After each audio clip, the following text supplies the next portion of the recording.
I installed a gate at my house and ended up having a K9 unit sicked on me by our power-hungry HOA enforcer Mrs. Peterson. But she had no idea my dad's the chief of police who'd come home early that day. What would you do if you watched your neighbor's illegal private security force get taken down by the exact authority they were pretending to have? Welcome to my channel. Please subscribe if you want more Karen and HOA stories. It all started with a simple black metal gate. You know, the kind that slides open smoothly when you press a button? I saved up for months to install it, mostly because people kept using my driveway to turn around, leaving tire marks everywhere. My dad, being chief of police, always taught me to handle problems the right way. So I checked all the rules, got the permits, and even picked a design that matched our neighborhood's style. But Mrs. Peterson next door? She turned it into World War III. I first noticed her taking pictures of my driveway while I was watering my plants. She wasn't even trying to hide it, just standing there in her perfectly pressed tennis outfit, holding up her phone like she was documenting a crime scene. When I waved and asked if everything was okay, she just huffed and speed-walked back to her house, her designer sneakers clicking on the sidewalk. The next day, I found a bright yellow notice stuck to my mailbox. Urgent, unauthorized modification, HOA violation. I couldn't believe my eyes. The gate had been up for less than 48 hours. And already Mrs. Peterson, our neighborhood's self-appointed HOA enforcer, was on the attack. I tried talking to her like a normal person. Walking over to her house that evening, I brought the approval papers and even some homemade cookies, my mom's recipe for keeping the peace. But before I could even ring the doorbell, her security camera's speaker crackled to life. "I'm documenting everything," Mrs. Peterson's voice announced through the speaker. "That gate is reducing our property values. The HOA board will hear about this at tomorrow's emergency meeting." Emergency meeting? Over a gate? I called my dad for advice, but he was away at a police conference in Denver. "Just keep your cool," he said. "Document everything. Mrs. Peterson's been pulling stunts like this since before you were born. Remember when she tried to fine the Johnsons for having a basketball hoop? What I didn't know then was that Mrs. Peterson had been busy. Really busy. While I was installing my gate, she'd been rallying the neighbors against me, walking door to door with a petition, showing zoomed-in photos of my eyesore gate, and spreading rumors that I was planning to turn my house into some kind of business. Later that night, my security camera pinged. There was Mrs. Peterson again, this time with 2 other HOA board members, measuring my driveway in the dark with flashlights. They were whispering and pointing, probably plotting their next move. I started recording on my phone, trying not to laugh at how ridiculous they looked skulking around with their measuring tape. But then I saw something that made my stomach drop. In Mrs. Peterson's hand was a business card for Elite HOA Enforcement Solutions. I zoomed in on my security camera footage and Googled the company. What I found sent chills down my spine. They were a private security firm known for aggressive tactics, and they had their own K9 unit. My phone buzzed with a text. It was from Mrs. Peterson. "Meeting tomorrow, 9 a.m. sharp. Attendance mandatory. Bring your checkbook. Fines start at $500 per day." I looked out my window at the gate I'd worked so hard to install. It stood there, gleaming under the streetlights, perfectly aligned with all the HOA guidelines. What I didn't know then was that this gate would become the center of a neighborhood war, and Mrs. Peterson had no idea who she was really messing with. As I headed to bed, my security camera pinged one last time. Mrs. Peterson was back, but this time she wasn't alone.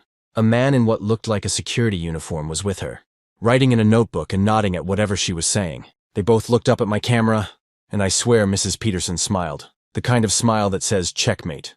Little did she know I had an ace up my sleeve. But would Dad make it back from Denver in time before Mrs. Peterson's private security force turned our quiet neighborhood into a battleground? I woke up to the sound of camera clicks outside my window. There was Mrs. Peterson, taking pictures of my gate at 7 a.m. like it was evidence at a crime scene. But this time, she brought backup. Her whole social circle from the HOA board was there, all 5 of them in their matching pastel cardigans, shaking their heads in disapproval. My phone buzzed with an emergency HOA meeting text. Perfect timing, just when Dad was away at his police conference.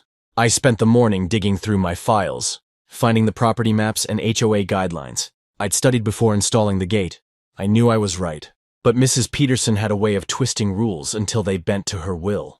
Walking into the community center that evening felt like entering a courtroom where the judge, jury, and executioner all played bridge together every Tuesday. The room was packed. I'd never seen so many neighbors at an HOA meeting before.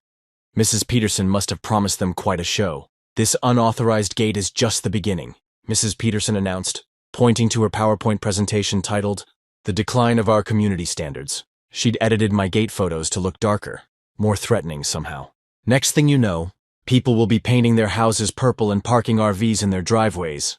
I stood up, property maps in hand. Actually, according to Section 7.3 of our bylaws, automatic gates are permitted as long as they match the home's exterior and don't exceed 8 feet in height. Mine is exactly 7 feet, 2 inches, and perfectly matches my house trim. The room got quiet. Mrs. Peterson's face turned red, but she wasn't done. She pulled out a thick folder. I've documented 37 instances of this gate disrupting the peace. Headlights reflecting, motors humming, metal squeaking. She passed around photos of my gate taken at every possible angle, even one at midnight with a timestamp. I pulled out my phone and played a video of Mrs. Peterson's sprinklers, running at 3 a.m., hitting my windows. Speaking of disrupting the peace, would anyone like to discuss water conservation bylaws? That's when she dropped her bomb. The board has already voted. We've hired West Valley Security Services. They're a professional HOA enforcement team. They'll handle this situation properly. She smiled that smile that made her look like a cat who just cornered a mouse. I almost laughed. Private security? For a gate dispute? But then Bob from 2 doors down spoke up. They're serious professionals. My cousin's HOA used them. They've got patrol cars, uniforms, even K9 units. The meeting ended with a warning.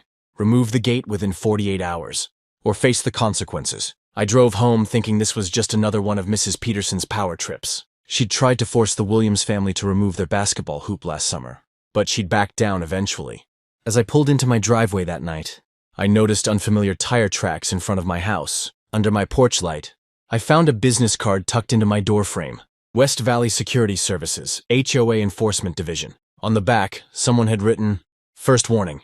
Little did they know, I'd already started my own research into this security company. One quick search showed they had a history of complaints in other neighborhoods. But before I could dig deeper, I saw something that made my blood run cold. 3 black patrol cars turning onto our street, light bars glowing in the darkness. I was sipping my morning coffee when I heard the growling. Not just any growling, the deep trained bark of a police K9 unit. My hands shook as I peeked through the blinds, and what I saw made my jaw drop. 3 black SUVs with HOA enforcement, painted on the sides, had surrounded my driveway. Mrs. Peterson stood there in her pressed, beige pantsuit, holding up her phone to record everything while a German shepherd strained against its leash. "This is your final warning," shouted a man in a mock police uniform.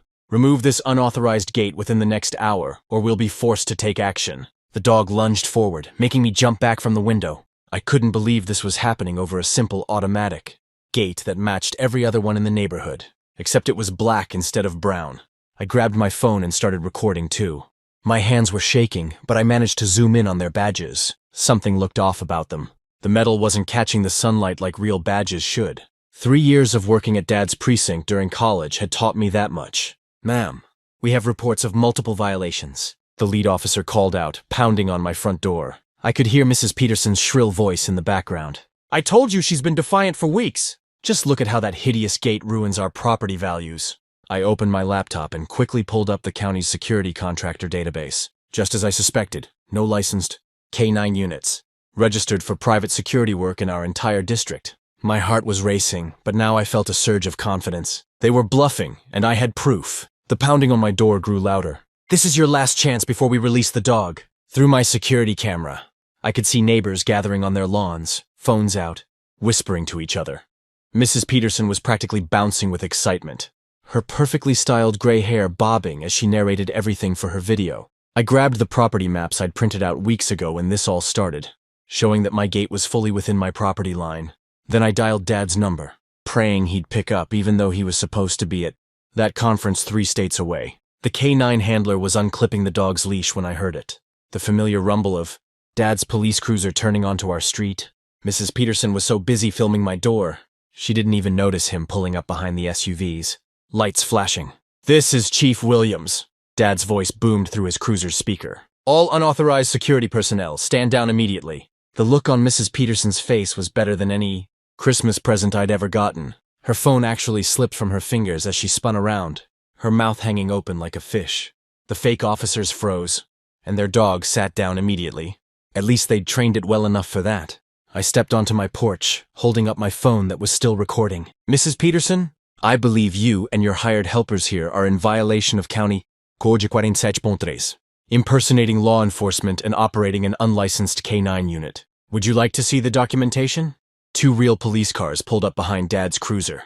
And now Mrs. Peterson was backing away, stammering about how she was just trying to maintain neighborhood standards. The fake officers were already putting their hands up, probably realizing how much trouble they were in. Their German Shepherd looked confused, glancing between its handler and the real police as if trying to figure out who to obey. But this wasn't over yet. As Dad stepped out of his cruiser, straightening his chief's uniform, Mrs. Peterson's face suddenly hardened. She reached into her designer purse, and I saw her pull out something that made my blood run cold. Actual HOA papers with the county seal. I couldn't believe my eyes when Dad's police cruiser pulled up. His conference wasn't supposed to end for 2 more days. Mrs. Peterson's face turned ghost white as she watched him step out in his full chief uniform, his gold badge catching the morning sun. The fake security team suddenly looked less sure of themselves, and their German Shepherd even stopped barking. What's going on here? Dad's voice boomed across my driveway. Before anyone could answer, he spotted the K9 unit and his eyes narrowed. Who authorized a police dog in my jurisdiction? The lead security officer stumbled over his words. Sir, we're from Elite HOA Enforcement, hired by the Homeowners Association to show me your K9 unit license. Dad cut him off, pulling out his phone. And your security company credentials. Mrs. Peterson tried to slip away, but Dad noticed. Ma'am, I suggest you stay right there. We have some questions about who hired unlicensed security to intimidate my family. I pulled up the videos. I'd been recording of Mrs. Peterson's harassment over the past weeks on my phone. The way she'd blast her sprinklers onto my driveway every morning. How she'd shine bright lights into my windows at night. And all those times she'd called fake noise complaints on me. The lead security officer was sweating now. Mrs. Peterson assured us this was all approved by local law enforcement. Dad scrolled through something on his phone. That's interesting because I'm looking at our county's licensed security database right now. Elite HOA Enforcement isn't even registered as a company here. Those uniforms you're wearing? That's impersonating law enforcement officers. 2 police cruisers rounded the corner, their lights flashing. I recognized Officers Martinez and Johnson. They'd been over for our family barbecues. The fake security team started backing up towards their vehicles. But Dad's voice stopped them cold. Nobody moves. Those officers are here because I just reported armed individuals impersonating law enforcement. Mrs. Peterson, I'm especially interested in these receipts my department just found, showing you paid this illegal operation with HOA funds. Mrs. Peterson finally lost her cool. This is ridiculous. He's breaking HOA rules with that gate. I'm protecting our property values. I pulled out the property maps and HOA guidelines I'd studied. Actually, Mrs. Peterson, there's nothing in the HOA rules against security gates. I checked every page. But there are rules against using HOA funds without board approval. Did you get approval for hiring these guys? The color drained from her face as my neighbors started coming outside to watch. Someone was live streaming everything on our neighborhood Facebook group.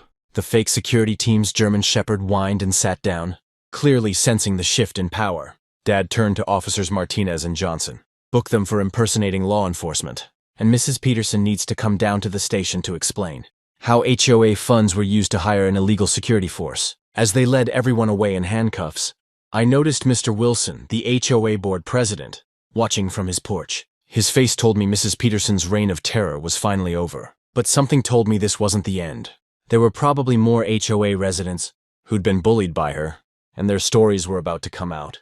I watched in amazement as my dad took control of the situation, his badge gleaming in the morning sun. The fake security team's faces turned pale when he started checking their credentials on his phone. Mrs. Peterson tried to slip away, but Dad's voice stopped her in her tracks. Ma'am, you'll want to stay for this. Within minutes, real police cars arrived, their lights flashing. My neighbors came out of their houses, phones recording everything. The K9 handler couldn't produce proper certification, and their vehicle registration showed they weren't even a real security company, just a group of wannabe cops. Mrs. Peterson had hired from a sketchy online ad. Dad discovered they'd been threatening other homeowners too, collecting fake fines and keeping the money. One of my elderly neighbors, Mrs. Rodriguez, came forward crying. She'd paid them $500 last month for having wind chimes that Mrs. Peterson said were too noisy. The truth spread through our neighborhood like wildfire. Someone found Mrs. Peterson's social media posts, bragging about how she'd clean up the neighborhood her way. The local news showed up just as the fake security team was being handcuffed. Mrs. Peterson screamed about her authority and reputation, but nobody was listening anymore. At the emergency HOA meeting that night, people shared stories I couldn't believe. Mrs. Peterson had been running our neighborhood, like her personal kingdom for years. She'd forced a single mom to repaint her house 3 times in one summer. She'd made a veteran take down his small American flag because it wasn't the right shade of red. The HOA board voted her out on the spot. As she stormed out, she slipped on the wet grass, right into the mud by her precious flower bed. I wanted to laugh, but honestly I just felt sorry for her. All that power-hungry behavior had left her with nothing but a court date and 0 friends. The next few weeks were amazing. Our new HOA board, led by Mrs. Rodriguez, focused on actually helping neighbors. They approved my gate design and even used it as a model for new security guidelines. Other neighbors started installing similar gates, turning Mrs. Peterson's complaint into a neighborhood trend. The fake security team faced serious charges for impersonating law enforcement. But the biggest shock came during their court hearing. They revealed text messages showing Mrs. Peterson had specifically told them to be aggressive and scare people into compliance. She'd even given them a list of neighbors to target, mostly families she thought wouldn't fight back. Dad made sure the story reached the state HOA Oversight Committee. They launched an investigation into power abuse in other neighborhoods too. My little gate problem had uncovered a whole network of HOA bullies across the county. The funniest part? My dad did install a new gate at his house, but instead of doing it to spite Mrs. Peterson, he turned it into a neighborhood security workshop. He invited everyone to learn about real home security from actual police officers. Even Mrs. Peterson's husband came, telling us quietly that he'd always thought his wife had gone too far. Today, my gate still stands as a reminder that standing up to bullies works, especially when you do it the right way. Mrs. Peterson moved away last month, but before she left, I caught her taking pictures of my gate again. This time, though, she was looking up companies to install one at her new house. Sometimes the best revenge is showing someone a better way to live.